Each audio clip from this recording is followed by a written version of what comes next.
APBN, dan APBD. Yuk, kita mengenal APBN. APBN kepanjangannya adalah Anggaran, Pendapatan, dan Belanja Negara. Kalian harus tahu pengertiannya juga. Pengertian APBN yaitu Rencana Keuangan Tahunan Negara yang mencakup penerimaan dan pengeluaran negara selama periode tertentu. Hal tersebut sudah diatur dalam Undang-Undang Nomor 17 Tahun 2003 tentang Keuangan Negara. Lanjut. Tujuan APBN yaitu sebagai acuan penerimaan dan pengeluaran keuangan pemerintah untuk mencapai tujuan pembangunan nasional. Apakah ada fungsinya dari APBN tersebut? Tentu.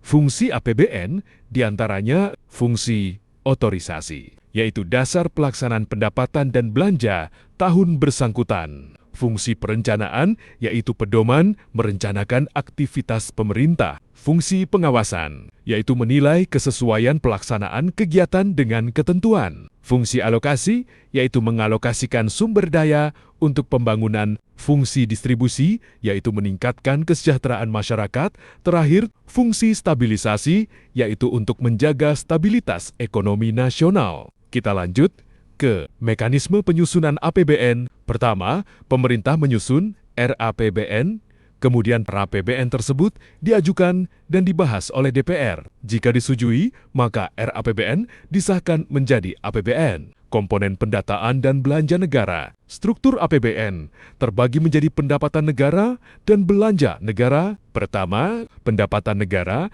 yang terdiri dari pendapatan dalam negeri. Penerimaan pajak karena sumber penerimaan terbesar negara kita dari sektor ini. Pajak dalam negeri dan perdagangan internasional. Penerimaan negara bukan pajak sumber daya alam, laba BUMN, dan lain-lain. Dan penerimaan hibah merupakan bantuan dari negara donor atau pihak lain yang tidak perlu dibayar kembali. Kedua, belanja negara diantaranya adalah belanja pemerintah pusat seperti pengeluaran rutin gaji pegawai, barang dan jasa, subsidi, dan lain-lain. Pengeluaran pembangunan proyek-proyek pembangunan yang bersifat temporer. Belanja pemerintah daerah, transfer ke daerah, dan dana desa. Dana perimbangan dana bagi hasil, DAU, DAK, dana otonomi khusus, dan penyeimbang. Lalu, kebijakan anggaran seperti kebijakan anggaran berimbang, penerimaannya sama dengan pengeluaran. Kebijakan anggaran tidak berimbang, kebijakan defisit, yaitu pengeluaran lebih besar dari penerimaan kebijakan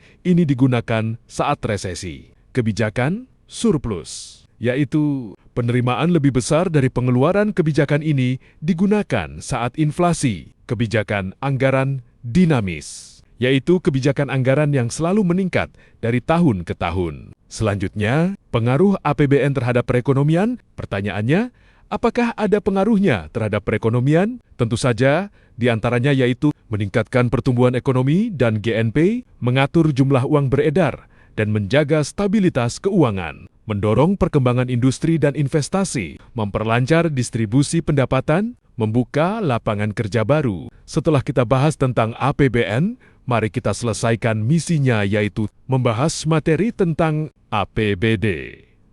Pengertian APBD adalah rencana keuangan tahunan pemerintahan daerah yang dibahas dan disetujui oleh pemerintah daerah bersama DPRD. Kemudian, APBD tersebut ditetapkan dengan peraturan daerah atau perda. Mari kita ketahui fungsinya, yaitu fungsi otorisasi memberikan kekuasaan untuk melaksanakan pendapatan dan belanja daerah, fungsi perencanaan, pedoman merencanakan aktivitas daerah. Fungsi pengawasan menilai kesesuaian pelaksanaan pemerintahan daerah. Fungsi alokasi menciptakan lapangan kerja dan meningkatkan efisiensi ekonomi.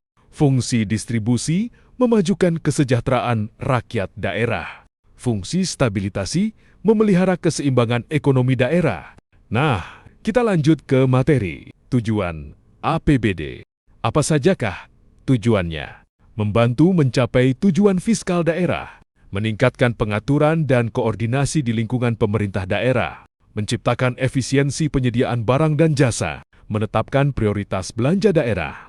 Berikutnya, mekanisme penyusunan APBD. Pemerintah daerah menyusun RAPBD. Kemudian, RAPBD tersebut diajukan dan dibahas dengan DPRD. Jika disetujui oleh DPRD, maka ditetapkanlah menjadi APBD dengan perda paling lambat 1 bulan setelah APBN disahkan. Perubahan APBD ditetapkan paling lambat 3 bulan sebelum berakhirnya anggaran. Next, komponen APBD itu apa saja? Pendapatan daerah. Pendapatan daerah, pendapatan asli daerah seperti pajak daerah, retribusi, hasil pengelolaan kekayaan daerah, dana perimbangan seperti dana bagi hasil, DAU, DAK, pendapatan daerah, lain-lain yang sah, seperti hibah, dan lain-lain.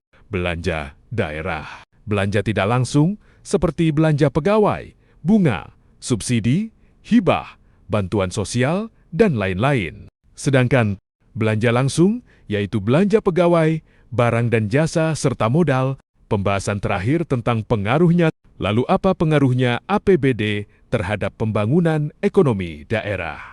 Meningkatkan kesejahteraan masyarakat, mereduksi tingkat kemiskinan, mengurangi masalah pengangguran, mempengaruhi pertumbuhan ekonomi daerah.